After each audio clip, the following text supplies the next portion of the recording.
סבתא, אנחנו מתחילים, רוצים להגיד תודה לאישה מאוד מאוד יקרה ואהובה, שאילולא היא, הפרויקט הזה לא יכול להתקיים. כן, עוד מסכין, הוא בינתיים הוא בן שנה, עוד הוא צריך ללכת, אבל גודל לאט לאט.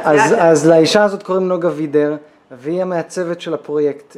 אנחנו צריכים להגיד תודה. והיא, כל הדברים שאת רואה פה עכשיו, הכל זה היא. בסדר? את לא יודעת מה היא עושה, איזה מצווה, וזה דבר, פרויקט כזה, אנחנו מקווים שנשמח כמה אנשים, וכמה ילדים מזה, וכמה סבתות יראו, כמה סרגו, והסריגה שלהם לא בא סתם, בא בתרומה יפה, לילד ולילדה ולקטן שקר לו ילבוש את הגרביים של סבתא.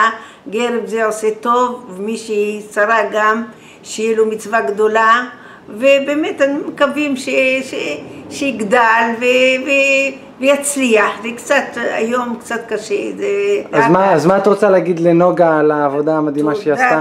תודה, מה שהיא עושה זה דברים באמת ממש חבל לך על הזמן. זה דברים יפים, והיא נותנת מכל הלב, והיא עושה באמת דברים בשביל סבתא גרב, שאלוהים ישמור אותה, וייתן לה את הטוב שיש לה בעולם, ואנחנו מודים לה מאוד מאוד, שיהיה לה רק טוב, וגם לאלי ויצמן, וגם למטלי, שכולם גם הם נותנים יד, ושמקווים שיעשה קצת פרי יעשה קצת פרי, הפרי הוא לא יצא מהר, אבל אני מקווה שהפרי יצא לנו סוג א', ויהיה לנו טוב, ושאנחנו מודים לך מאוד מאוד מאוד, כל דבר שאת עושה אותו בחוכמה, ודברים יפים, ממש דברים ותמונות יפות, ותצוגה יפה מאוד מאוד. תודה רבה לך. אז נוגה יקרה, אוהבים אותך מאוד, תודה רבה על כל מה שאת עושה, ועל הלב הענק שלך ועל הנתינה האינסופית שלך.